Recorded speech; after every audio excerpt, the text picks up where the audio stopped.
এবং এমন এক বাড়িতে গেছে, সে বাড়িতে আমাকে বসায় রেখে বলতেছে কি যে চিপস চানাচুর এগুলো তুমি খাও, আমি আসতেছি।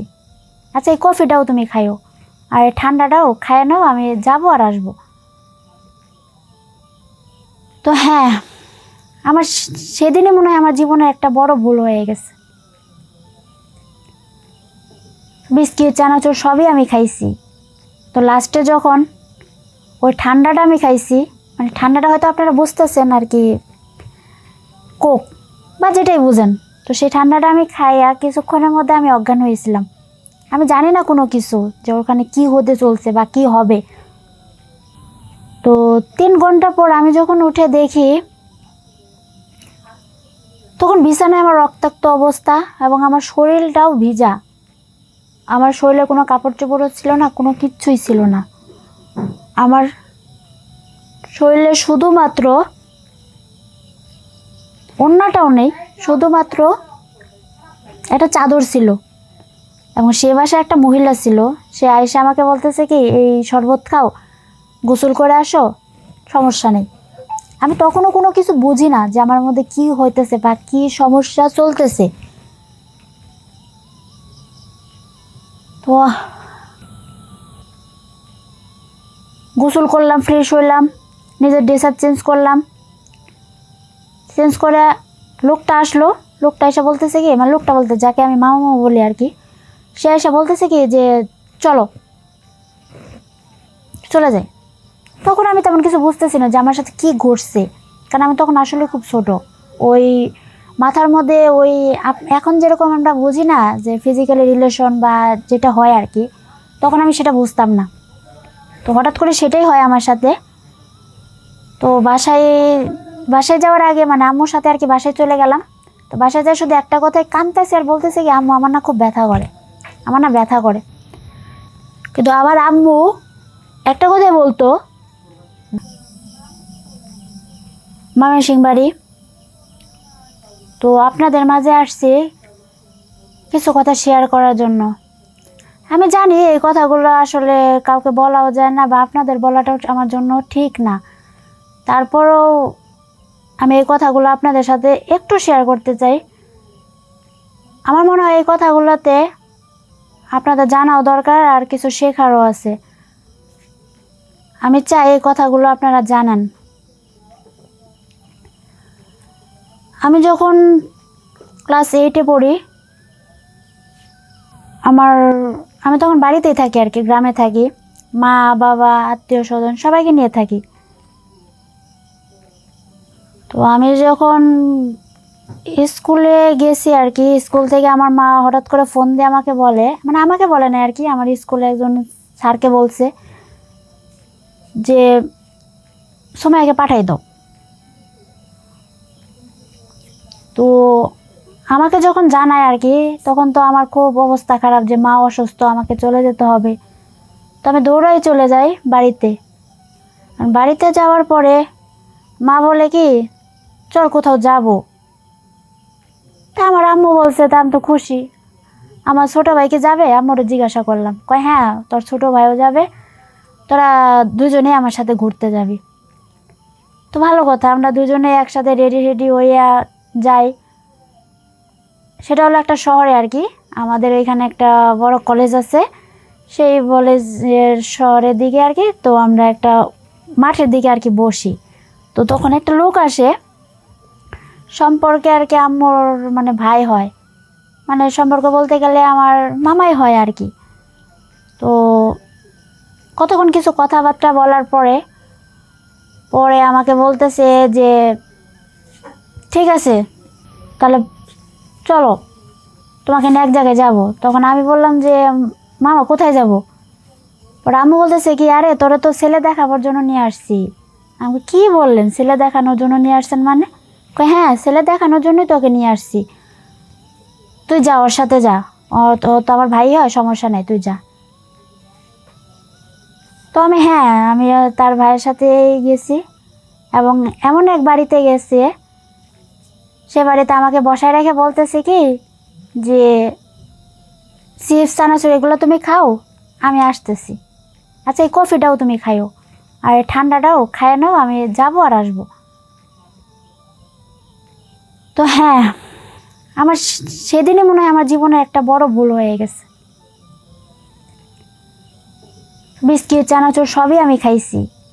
তো লাস্টে যখন ওই ঠান্ডাটা আমি খাইছি, মানে ঠান্ডাটা হয়তো আপনারা বুঝতেছেন আর কি, কোক বা যেটাই বুঝেন, তো সেই ঠান্ডাটা আমি খাই আর কিছুক্ষণের মধ্যে আমি অজ্ঞান হয়েছিলাম।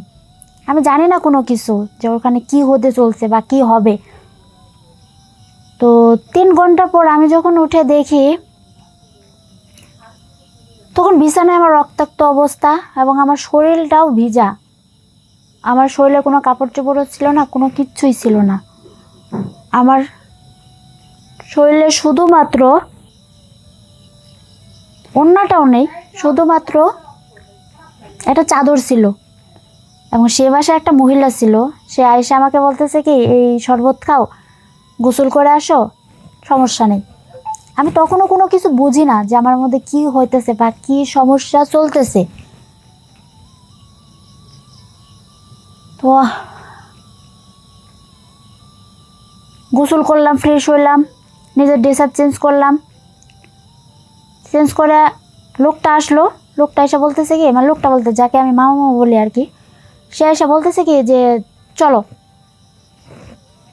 চলে যাই। তখন আমি তেমন কিছু বুঝতেছি না যে আমার সাথে কি ঘটছে, কারণ আমি তখন আসলে খুব ছোট।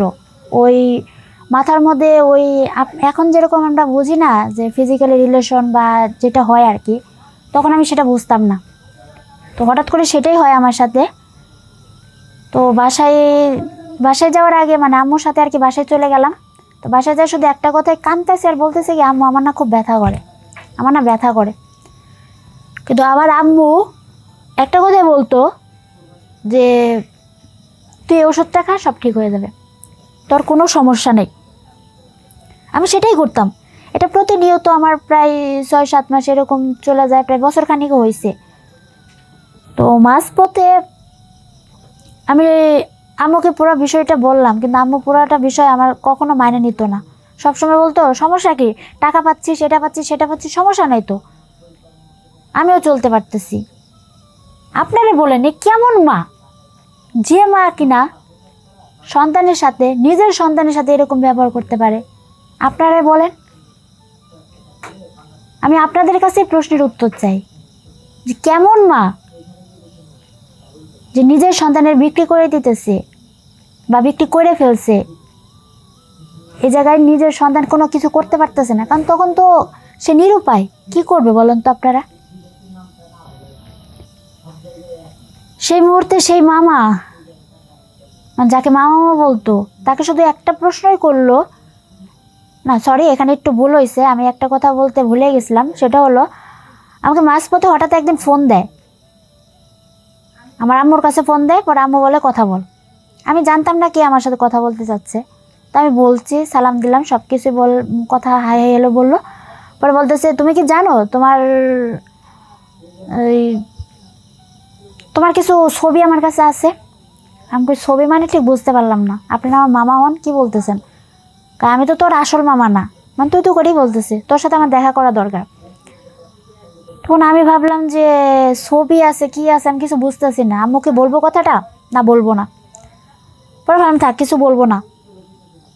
তো সে আমাকে যখন ডাকে, তো আমি সরাসরি আর কি আম্মুকে শুধু একটা কথাই বলি যে আচ্ছা আম্মু উনি ডাকতেছে, আমি যাবো।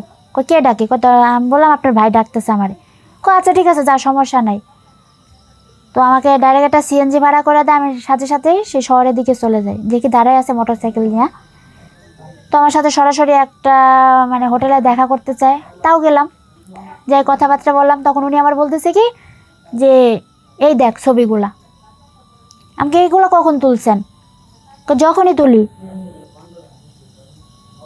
তুই যদি আমার সাথে ভালো ব্যাপার না করিস,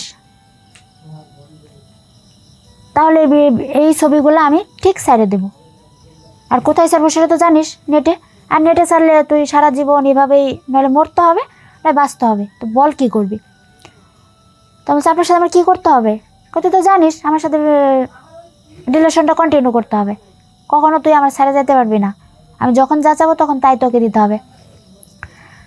তো আমি একটা জিনিসই ভাবলাম যে হ্যাঁ, এটা না করলে তো এই ছবিগুলো ছাড়া দেবে, আর আমি আমার মারে বললে তো কোনো কিছু করতে পারবো না। আর আমি এই কথাগুলো কাকে বলবো? না বাবাকে বলবো, না ছোটো ভাইকে বলবো, না কাউকে বলবো। কাউকে কিছু বলি নাই। আমি আবার নিজের মনের কষ্ট নিজেই চেপে রাখছিলাম। যখন উনি প্রতিনিয়ত আমাকে ডাকতো, প্রতিনিয়ত এই ব্যবহারগুলি করতো, তো যখন দেখলাম আমার মাকে বলে কিছু হবে না, আর আমি পরিবারকে বলতেও পারবো না, প্রতিনিয়ত এভাবে টর্চারিং আমার পক্ষে সম্ভব না। নিজে যদি বাঁচতে হয়, কারণ মরতে তো পারবো না, কারণ আল্লাহ একটা কথাই বলছে, ধৈর্যই নেয়া ফল, যেটা আমরা সবাই জানি। ধৈর্য ছাড়া কিচ্ছু হয় না, কিন্তু এটা কেমন ধৈর্য? তারপরেও নিজে ধৈর্যশীল হয়ে নিজের মনের শক্ত করে